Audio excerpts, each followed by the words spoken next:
बच्चों, आज हम देखेंगे एनसीईआरटी क्लास 8 की हिंदी की पूरक पाठ्य पुस्तक जिसका नाम है भारत की खोज। और इस पुस्तक को लिखा है पंडित जवाहरलाल नेहरू जी ने। आज हम पढ़ने जा रहे हैं इस पुस्तक का चौथा पाठ जिसका शीर्षक है युगों का दौर। और इस पाठ के अंतर्गत भी बहुत सारे छोटे छोटे शीर्षक दिए गए हैं जिन्हें हम अलग अलग भागों में पढ़ेंगे। तो आज का जो शीर्षक है वो सबसे पहला शीर्षक है, वो है गुप्त शासन में राष्ट्रीयता और साम्राज्यवाद। ये शीर्षक अपने आप में काफी बड़ा है। इसका जो पहला भाग है ये पहले ही वीडियो के रूप में मैं बना चुकी हूँ और आज इसी पाठ का जो आधा बचा हुआ भाग है वो भाग 2 के रूप में आप आज देखेंगे। तो आइए देखते हैं इस शीर्षक के अंतर्गत जो आधा बचा हुआ भाग है उसमें पंडित नेहरू हमें गुप्त साम्राज्य और नए नए जो साम्राज्य हैं उनके बारे में क्या बता रहे हैं। तो आइए शुरू करते हैं आज का ये वीडियो।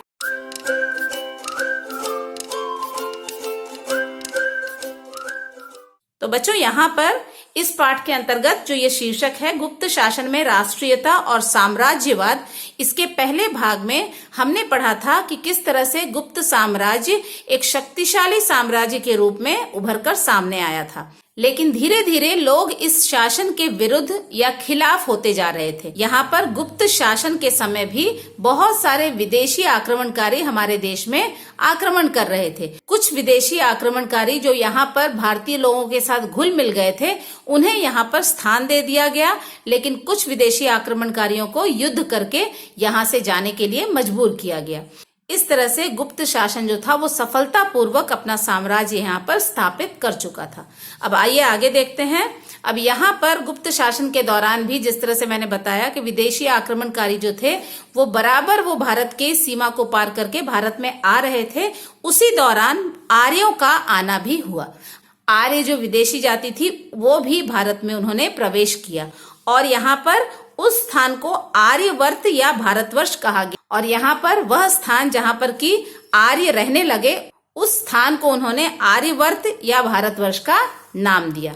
इसके बाद इस नई विदेशी जाति और यहाँ की संस्कृति के बीच तालमेल की समस्या। हम जानते हैं कि भारत में पहले से ही द्रविड़ जाति रहती थी, लेकिन जैसे ही आर्यों का यहाँ पर आना हुआ, यहाँ पर संस्कृतियों के बीच तालमेल बिठाना बहुत मुश्किल हो गया और यहाँ पर यह एक बड़ी समस्या के रूप में उभरकर सामने आ गया, क्योंकि जो आर्य थे वो अपनी संस्कृति, अपने रीति रिवाज भी अपने साथ लाए थे और यहाँ पर द्रविड़ जो थे वो अपनी संस्कृति का पालन कर रहे थे। तो एक साथ दोनों संस्कृतियों को मानना या उसके बीच में तालमेल बिठाना ये एक बड़ी समस्या बनती जा रही थी। इस समस्या का निराकरण कैसे किया गया?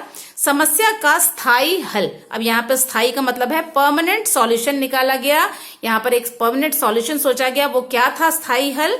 मिली जुली भारतीय आर्य संस्कृति की मजबूत बुनियाद रखी गई। यहाँ पर संस्कृति को लेके जो दोनों के बीच में जो अलगाव हो रहा था, लड़ाइयां हो रही थी, उस चीज को दूर करने के लिए भारतीय आर्य संस्कृति की नींव रखी गई, बुनियाद रखी गई।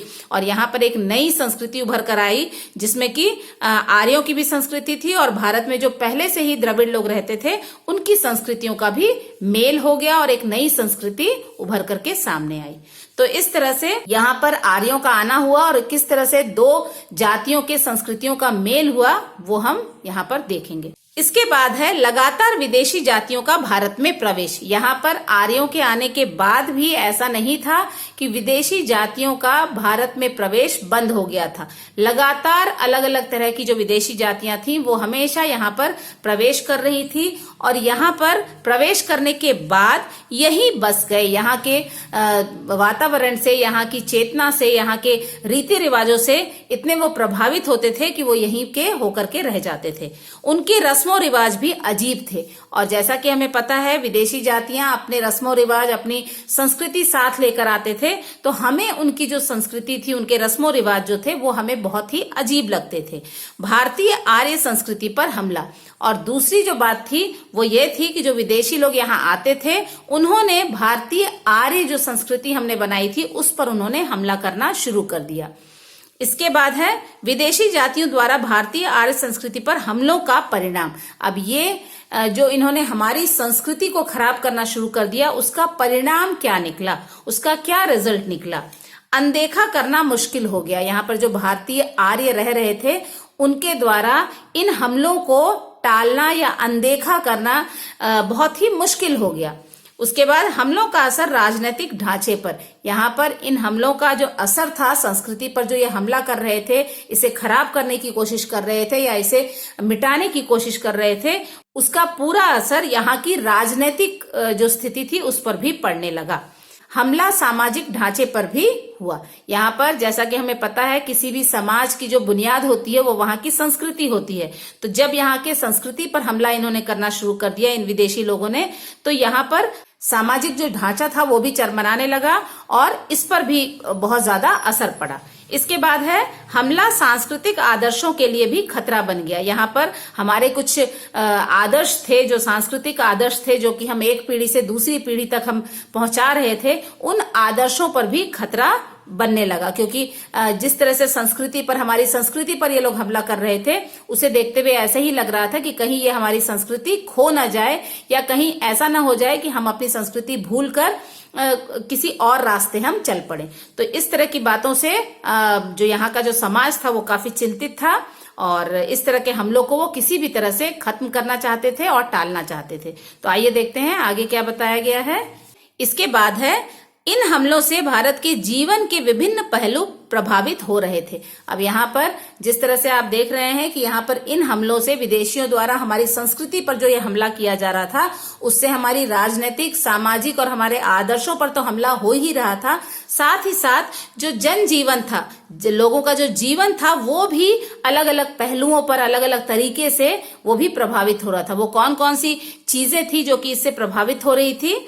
वो था पहला धर्म और दर्शन। जो हमारा धर्म था और दर्शन, उसमें बताए गए जो नियम कानून थे वो भी प्रभावित हो रहे थे, क्योंकि इन सब का आधार जो है वो हमारी संस्कृति ही थी। तो जब संस्कृति पर हमला हो रहा था तो हमारा धर्म भी उससे प्रभावित हो रहा था और धर्म में जो बताई गई बातें थी वो भी इससे प्रभावित हो रही थी। इतिहास और परंपरा, हमारी परंपराओं पर भी आघात किया जा रहा था।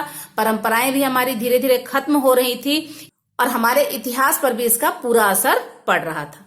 हमारे रीति रिवाज भी इससे प्रभावित हो रहे थे। इन हमलों से हमारे रीति रिवाज में भी कहीं ना कहीं कमी आ रही थी। दूसरा है सामाजिक ढांचा। जैसा कि मैंने पहले ही बताया है, हर समाज की जो बुनियाद होती है वो वहां की संस्कृति होती है, वहां के रीति रिवाज होते हैं। तो हमारे रीति रिवाज पर जो हमला था वो हमारे सामाजिक ढांचे को भी कहीं ना कहीं खराब कर रहा था। इस तरह से सबसे अधिक चिंतित था ब्राह्मण समाज। अब इन सब से, इस तरह की संस्कृति पे जो हमला किया जा रहा था, इन सब से जो सबसे अधिक चिंतित था वो था हमारा ब्राह्मण समाज। जैसा कि हमें पता है कि हमारा जो समाज है वो 4 वर्णों में बटा हुआ है। सबसे जो श्रेष्ठ वर्ण माने जाते हैं वो हैं ब्राह्मण। ब्राह्मणों के ऊपर एक बहुत बड़ी जिम्मेदारी होती है हमारी संस्कृति को बचाए रखने की और उस संस्कृति को आगे बढ़ाने की। तो यहाँ पर इस हमले से जो ब्राह्मण समाज था वो बहुत ही ज्यादा चिंतित था, बहुत ही ज्यादा प्रभावित था। अब इसके लिए उन्होंने क्या किया? ब्राह्मणों के विरोध का परिणाम, उन्होंने इसके खिलाफ जो है विरोध प्रदर्शन करना शुरू कर दिया। लेकिन इसका परिणाम क्या निकला? इस विरोध का आखिर क्या परिणाम आया? आइए देखते हैं। सजातीय राज्य कायम करने का प्रयास। अब यहाँ पर ब्राह्मणों का विचार यह था कि जो जात पात में जो लोग बटे हुए हैं, एक ही तरह के जात या एक ही तरह की धर्म को मानने वाले जो लोग हैं, उसी तरह का राज्य हमें कायम करना चाहिए। हमें अपने राज्य में, अपने धर्म में किसी भी तरह की मिलावट या किसी को हस्तक्षेप नहीं करने देना चाहिए। आगे है हिंदूवाद का नाम दिया गया, लेकिन ब्राह्मणों का ये जो विरोध था उसे हिंदूवाद का नाम भी दिया गया, क्योंकि जैसा कि हमें पता है पहले हमारे देश में हिंदुओं की संख्या सबसे ज्यादा थी।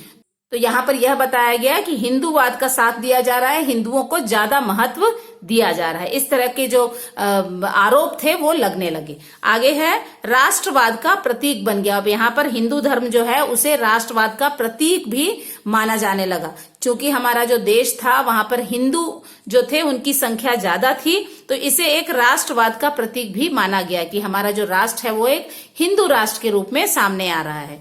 राष्ट्रीय धर्म माना गया और इसे, ये जो हिंदू धर्म जो है उसे एक राष्ट्रीय धर्म, क्योंकि हमारे देश में हिंदू ज्यादा थे तो इसे एक राष्ट्रीय धर्म का नाम भी दिया जाने लगा। जातियां और संस्कृतियां प्रभावित हुई। इस विरोध के कारण बहुत सारी जातियां और बहुत सारे हमारी जो संस्कृतियां थी वो भी इससे प्रभावित होने लगी। तो इस तरह से ब्राह्मणों का विरोध जो था उसका परिणाम ये निकला। आगे है तो इसके बाद ब्राह्मणों द्वारा एक ऐसा उदाहरण पेश किया गया जो कि बौद्ध धर्म से संबंधित था। तो आइए देखते हैं वो क्या उदाहरण था। बौद्ध धर्म का उदाहरण, धर्म का जन्म भारत में हुआ। उन्होंने ये बोला कि बौद्ध धर्म का जो जन्म था वो हमारे भारत में ही हुआ है। उसके बाद गौतम बुद्ध का जन्म स्थान भारत। यहाँ पर गौतम बुद्ध जो कि बौद्ध धर्म के प्रवर्तक थे, इन्होंने ही उस धर्म को शुरू किया था। तो ये जो थे, इनका जन्म भी हमारे भारत में ही हुआ था। पहला उपदेश भी उन्होंने हमारे भारत में ही, सारनाथ जो जगह है वहां पर उन्होंने पहला अपना उपदेश दिया था। उसके बाद निर्वाण की प्राप्ति भारत में हुई। इन्हें निर्वाण प्राप्त भी वो भारत में ही हुआ। उन्होंने अपना देह जो त्यागा था वो भी उन्होंने भारत में ही त्यागा था। उसके बाद बौद्ध धर्म अंतरराष्ट्रीय या विश्व धर्म था। अब यहाँ पर बौद्ध धर्म भारत में इसका जन्म हुआ था, भारत में यह पनपा था, लेकिन इसे एक अंतरराष्ट्रीय धर्म के रूप में माना जा रहा था या इसे एक विश्व धर्म के रूप में माना जा रहा था। बौद्ध धर्म का इतना ज्यादा प्रचार प्रसार हुआ था कि बहुत सारे और देश थे जो कि बौद्ध धर्म को मानने लगे थे। अब इस चीज का फायदा बहुत सारे लोगों ने उठाया। यहाँ पर क्या हुआ, समय के साथ इसका और भी विकास और विस्तार हुआ, और जैसे जैसे समय बीतता गया, इस धर्म में जो उपदेश दिए गए थे, इस धर्म में जो ज्ञान दिया गया था, वो लोगों को बहुत अच्छा लगा, और इसके साथ साथ इस धर्म का विकास और विस्तार भी होने लगा। यहाँ पर बौद्ध धर्म के विदेशी अनुयायी ज्ञान की इच्छा लेकर भारत में प्रवेश करते रहे। अब यहाँ पर विदेशियों द्वारा भारत में प्रवेश करने का ये भी एक कारण था कि वो बौद्ध धर्म को और अच्छे से जानना चाहते थे, उसके बारे में और ज्ञान अर्जित करना चाहते थे। इस चीज को लेकर या इस तरह की इच्छा लेकर के भी वो भारत में प्रवेश करते रहे। जब इस तरह के लोग हमारे भारत में प्रवेश कर रहे थे तो इससे क्या परिणाम निकला, विदेशियों के आगमन से हिंदू धर्म पर खतरा बढ़ गया। अब यहाँ पर बौद्ध धर्म का सहारा लेकर या फिर बौद्ध धर्म के ज्ञान को जानने की इच्छा लेकर जो विदेशी हमारे देश में आते थे, ऐसे विदेशियों के लगातार आने की वजह से हमारा जो हिंदू धर्म था उस पर जो है खतरा वो कहीं ना कहीं बढ़ गया। क्योंकि होता यह था कि लोग यहाँ आते थे, वो बौद्ध धर्म से इतने ज्यादा प्रभावित होते थे कि वो फिर यहीं पर रह जाते थे। तो इससे ये होता था कि हमारे हिंदू धर्म पर खतरा जो है लगातार बढ़ता जा रहा था। इसे बचाने और पुनर्जागरण का जिम्मा ब्राह्मणों ने उठाया। लेकिन यहाँ पर जो ब्राह्मण थे, हिंदू धर्म को वो मानते थे, वो नहीं चाहते थे कि हिंदू धर्म कहीं ना कहीं नीचे जाए या इसका अंत हो जाए। तो ब्राह्मणों ने इसे अपनी जिम्मेदारी समझी कि हमें अपने हिंदू धर्म को किसी भी हाल में बचाना है। आगे है, क्योंकि वे नहीं चाहते थे कि हिंदू धर्म का अंत हो, और ये इनकी मन में प्रबल इच्छा थी। ये हिंदू बहुल देश है, तो यहाँ पर जो हिंदू धर्म जो सदियों से चला आ रहा है उसका अंत कभी भी और किसी भी हालत में नहीं होना चाहिए। तो इस तरह से जो ब्राह्मण थे उन्होंने इस चीज की जिम्मेदारी अपने कंधों पर ले ली कि हमें कुछ ऐसा करना है जिससे कि हमारे देश में जो हिंदू धर्म है वो कभी भी खत्म ना हो। तो ये जानकारी थी बौद्ध धर्म के उदाहरण के साथ ही ब्राह्मणों ने किस तरह से अपने हिंदू धर्म को बचाने का जिम्मा उठाया। तो आइए देखते हैं आगे। इसके बाद है समृद्ध और शक्तिशाली गुप्त शासक। अब यहाँ पर जैसा कि हम लोगों ने पहले भी पढ़ा है गुप्त शासक के बारे में, गुप्त शासन काल में बहुत सारे शक्तिशाली और बहुत सारे महान शासक यहाँ पर रहे और उन्होंने बहुत ही सफलतापूर्वक शासन भी किया। इनके बारे में और क्या जानकारी है, गुप्त शासकों को काफी समृद्ध और शक्तिशाली शासक माना जाता था। इनके बारे में और कुछ बिंदु यहाँ पर लिखे गए हैं, आइए देखते हैं। गुप्त शासकों का समय, गुप्त शासकों के समय में क्या क्या चीजें घटी थी, वो शासक कैसे थे, वो शासन काल कैसा था, इसके बारे में यहाँ बताया गया है। पहला है प्रबुद्ध। तो यहाँ पर गुप्त शासन काल के समय बहुत सारे ज्ञानी और विद्वान पुरुष यहाँ पर रहे थे। दूसरा है शक्तिशाली। गुप्त शासन के बारे में हमें पहले ही पता है कि ये जो शासन काल था, ये जो शासक थे वो बहुत ही शक्तिशाली थे। आगे है अत्यंत सुसंस्कृत। सुसंस्कृत का मतलब है अपनी संस्कृति को मानने वाले, अपने व्यवहार अपने विचार को लेकर वो बहुत सतर्क रहते थे, बहुत सजग रहते थे और बहुत ही व्यवहारिक थे और अपनी संस्कृति से जुड़े हुए थे। आगे है तेजस्विता से भरपूर। उनमें एक अलग तरह की तेजस्विता हम देख सकते थे, एक तेज रहता था उनके चेहरों में, उनके विचारों में। तो इस तरह के लोग उस शासनकाल में रहते थे। आगे है साम्राज्यवाद प्रवृत्तियां विकसित हो गई, लेकिन इतना कुछ होने के बाद भी, पूरी तरह से समृद्ध और शक्तिशाली होने के बाद भी जो गुप्त शासक थे उनमें साम्राज्यवादी प्रवृत्तियां विकसित होने लगी। साम्राज्यवादी का मतलब होता है अपना शासन जो था उनका खुद बहुत बड़ा था, बहुत शक्तिशाली साम्राज्य के वो मालिक थे, लेकिन फिर भी उनमें एक इच्छा जगी रहती थी, एक लालसा रहती थी कि जो अपने से जो कमजोर शासक हैं या कमजोर राज्य जो हैं उन पर वो हमला करते थे, वहां के लोगों को अपने अधिकार में ले लेते थे, वहां की संपत्ति अपने अधिकार में लेकर के अपने राज्य को और शक्तिशाली बनाने की हमेशा उनके अंदर इच्छा रहती थी। तो ये जो चीज होती है उसे कहा जाता है साम्राज्यवादी प्रवृत्ति। तो इस तरह की प्रवृत्ति जो है वो गुप्त शासन काल में जो भी शासक रहे, जो भी राजा रहे, उनमें इस तरह की प्रवृत्ति देखी जा सकती थी। आगे है समुद्रगुप्त को भारत का नेपोलियन कहा जाता है। तो यहाँ पर समुद्रगुप्त जो कि एक राजा का नाम था, वो गुप्त शासन का चौथा शासक माना जाता था और इनकी जो तुलना थी वो नेपोलियन से की जाती थी। जिस तरह से नेपोलियन इतने महत्वाकांक्षी थे, वो हमेशा नए नए राज्यों को, नए नए देशों को जीतने में बस लगे रहते थे, उसी तरह की इच्छा जो थी समुद्रगुप्त के मन में भी हमेशा जागृत रहती थी। आगे है साहित्य और कला अत्यंत समृद्ध। तो यहाँ पर हर तरीके से जो गुप्त शासक थे वो हर तरीके से परिपूर्ण थे। यहाँ पर साहित्य और कला भी अत्यंत विकसित थी और अत्यंत समृद्ध थी। तरह तरह के कलाकार थे, तरह तरह के साहित्य लिखे जाते थे, तो किसी चीज की कोई कमी नहीं थी। चौथी शताब्दी से 150 वर्ष तक गुप्त वंश का उत्तर में राज रहा। यहाँ पर चौथी शताब्दी से ये गुप्त शासन काल शुरू हुआ था और शुरू होने के 150 सालों तक गुप्त वंश का उत्तर में राज रहा। उन्होंने उत्तर दिशा में, भारत के उत्तर दिशा में इन्होंने 150 वर्षों तक लगातार राज किया। आगे है बड़े शक्तिशाली और समृद्ध राज्य पर शासन। और इनका जो साम्राज्य था, जैसे कि हमें पता है, बहुत ही बड़ा था, शक्तिशाली था, समृद्ध था, हर तरीके से समृद्ध था और बहुत सालों तक इन्होंने यहाँ पर राजा की तरह यहाँ पर राज्य किया। तो आइए देखते हैं आगे क्या बताया गया है। तो यहाँ पर पहले से ही भारत में बहुत सारे ऐसे साम्राज्य थे जो कि सफलतापूर्वक अपना शासन चला रहे थे। उसके बाद भी समय समय पर बहुत सारे विदेशी आक्रमणकारी लगातार भारत में हमला करते रहते थे। तो यहाँ पर एक नए आक्रमणकारी के बारे में यहाँ पर जानकारी दी गई है। वो कौन है, आइए देखते हैं। नए आक्रमणकारी गोरे हुणों का लगातार हमला। अब यहाँ पर हुण जो थे, गोरे हुण के नाम से उन्हें जाना जाता था, इनका लगातार हमला भारत में हो रहा था। इनके हमला करने का क्या परिणाम निकल रहा था, आइए देखते हैं।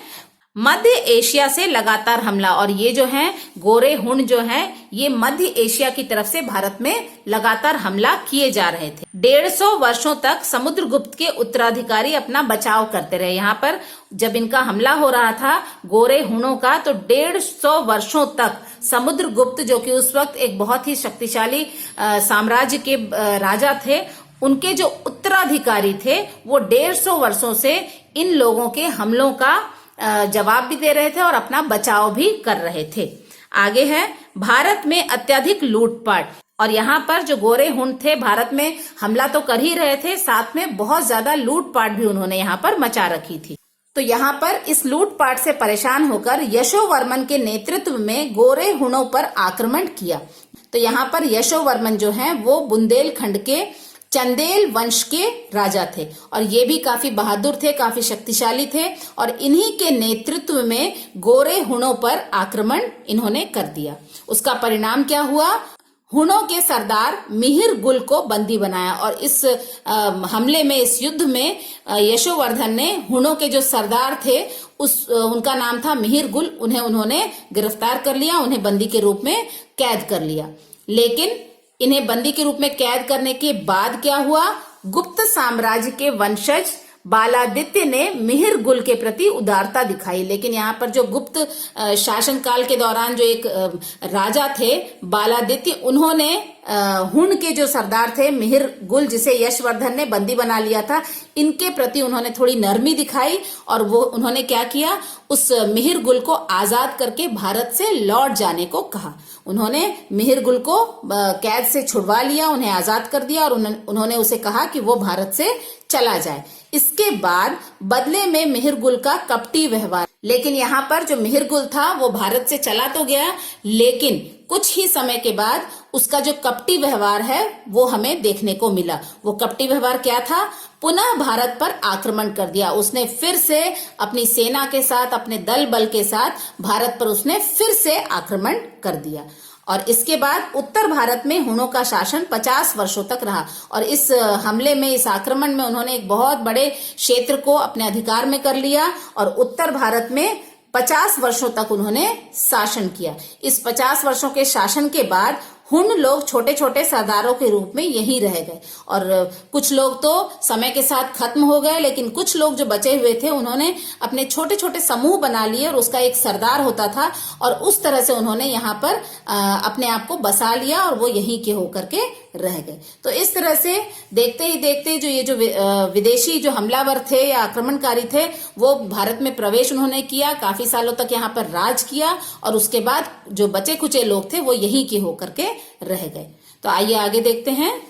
इसके बाद हुनों का व्यवहार, हुनों का किस तरह का व्यवहार था इसके बारे में यहाँ पर बताया जा रहा है। कभी कभी परेशानी पैदा करते। अब यहाँ पर हुनों का जो व्यवहार था, जो लोग यहाँ पर समूहों में और उसका एक सरदार होता था, उस तरह के समूहों में वो यहाँ पर रहते थे, वो कभी कभी यहाँ पर परेशानी का कारण बन जाते थे। कुछ ऐसी परिस्थितियां पैदा कर देते थे जिससे कि यहाँ के लोग उनसे परेशान रहते थे। आगे है भारतीय जन समुदाय में मिल गए। कुछ लोग ऐसे थे जो कि भारतीय जन समुदाय के साथ घुल मिलकर रह रहे थे। कुछ हुन सरदार 7वीं शताब्दी में आक्रमणकारी हो गए। हुन जाति के जो बचे खुचे लोग थे उनमें जो सरदार थे वो 7वीं शताब्दी के आसपास आक्रमणकारी के रूप में उन्होंने अपना रूप दिखाना शुरू कर दिया। यहाँ वहां उन्होंने छोटे छोटे राज्यों में आक्रमण किया और उसे अपने अधिकार में वो लेने लगे। तो यहाँ पर उसके बाद ही हर्षवर्धन जो राजा थे उनका आगमन हुआ। अब ये हर्षवर्धन कौन थे, कहाँ के राजा थे, ये हम देखते हैं। कन्नौज के राजा थे हर्षवर्धन, कन्नौज के राजा थे। हर्षवर्धन ने हुनों का दमन किया, उन्हें दबाया, उन्हें युद्ध में हराया और उनका जो मनोबल था उसे उन्होंने कुचल कर रख दिया। आगे है उत्तर भारत से मध्य भारत तक शक्तिशाली राज्य की स्थापना की। इसके बाद इन्होंने उत्तर भारत का जो क्षेत्र था जहां पर कि काफी सालों तक हुनों ने राज किया था, तो यहाँ पर उत्तर भारत से मध्य भारत तक उन्होंने एक शक्तिशाली साम्राज्य की स्थापना की। वहां पर उन्होंने काफी सालों तक राज किया। आगे है कट्टर बौद्ध थे। अब ये भी बौद्ध जो धर्म था उसे मानने वाले थे और बहुत कट्टरता के साथ ये बौद्ध धर्म का पालन किया करते थे। बौद्ध धर्म की शाखा महायान को मानते थे। जैसा कि मैंने इस पाठ के पहले भाग में बताया है कि बौद्ध जो धर्म था वो 2 शाखाओं में बंट गया था, एक महायान था, एक हीनयान था। तो यहाँ पर जो हर्षवर्धन थे वो महायान को मानते थे। महायान हिंदूवाद से मिलता जुलता था। महायान जो बौद्ध की जो शाखा थी इसमें बताई गई जो बातें थी वो काफी हद तक हिंदूवाद से मिलती थी। बौद्ध और हिंदू धर्म को बढ़ावा दिया। यहाँ पर हर्षवर्धन जो राजा थे उन्होंने बौद्ध धर्म को माना था, लेकिन साथ ही साथ उन्होंने हिंदू धर्म को भी काफी बढ़ावा दिया था। तो इस तरह से हर्षवर्धन का आगमन होता है और किस तरह से वो हुनों को भगाकर उससे युद्ध करके उन्हें हराकर उन्होंने उत्तर भारत से लेकर मध्य भारत तक अपने साम्राज्य की स्थापना वो करते हैं। तो आइए देखते हैं आगे क्या बताया गया है। तो यहाँ पर हर्षवर्धन जब राजा के रूप में उन्होंने एक बहुत बड़े क्षेत्र में अधिकार कर लिया, उत्तर भारत से लेकर मध्य भारत तक का जो क्षेत्र था वो उनके शासन के अंदर आ गया और वो वहां पर राजा के रूप में वो शासन करने लगे। उस समय बहुत सारी ऐसी घटनाएं घटी थी। वो कौन सी घटनाएं थी? प्रसिद्ध चीनी यात्री हुआन सांग भारत आया। यहाँ पर यही वो समय था जबकि चीन से जो प्रसिद्ध यात्री था हुआन सांग वो भारत आया था। इसके बाद है हर्षवर्धन स्वयं कवि और नाटककार थे। यहाँ पर हर्षवर्धन एक बहुत ही बड़े कवि और नाटककार थे। इसके बाद है दरबार में कवियों और कलाकारों को इकट्ठा किया। वो काफी कला प्रेमी व्यक्ति थे, तो इसीलिए उन्होंने अपने दरबार में भी बहुत सारे कवियों और कलाकारों को उन्होंने स्थान दिया था और पूरे सम्मान के साथ वो वहां पे उन्हें रखते थे। अपनी राजधानी उज्जैनी को सांस्कृतिक गतिविधियों का केंद्र बनाया। तो जिस तरह से हमें पता है हर्षवर्धन जो थे वो कन्नौज के राजा थे और कन्नौज की जो राजधानी है उज्जैनी, उसको उन्होंने सांस्कृतिक गतिविधियों का केंद्र बनाया था। मतलब उज्जैनी ही वो जगह थी जहां पर कि कलाकार, अलग अलग तरह के जो कलाकार थे उन्हें स्थान दिया गया था और तरह तरह के जो कार्यक्रम है वो आयोजित किए जाते थे। हर्षवर्धन की मृत्यु 648 ईस्वी में हुई थी। तो यहाँ पर 648 ईस्वी में हर्षवर्धन की मृत्यु हो चुकी थी।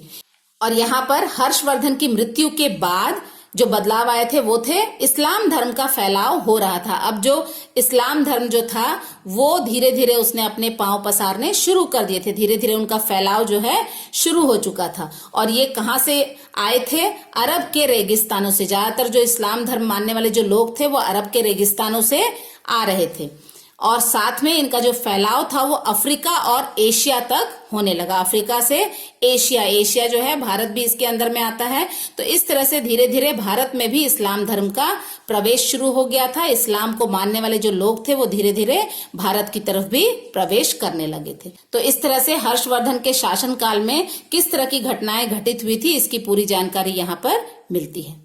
तो बच्चों, आशा है पाठ 4 युगों का दौर का जो पहला शीर्षक था गुप्त शासन में राष्ट्रीयता और साम्राज्यवाद, ये हमने अभी 2 भागों में से पढ़ा है। और ये चूंकि थोड़ा सा बड़ा शीर्षक है इसीलिए मुझे इसे 2 भागों में बांटना पड़ा। तो आशा है आपको इस शीर्षक का जो भावार्थ है वो अच्छे से समझ में आ गया होगा। तो यहाँ पर पाठ 4 युगों का दौर के अंतर्गत जो अन्य शीर्षक हैं उनका भावार्थ भी हम आने वाले समय में जरूर देखेंगे। तब तक के लिए थैंक यू, धन्यवाद।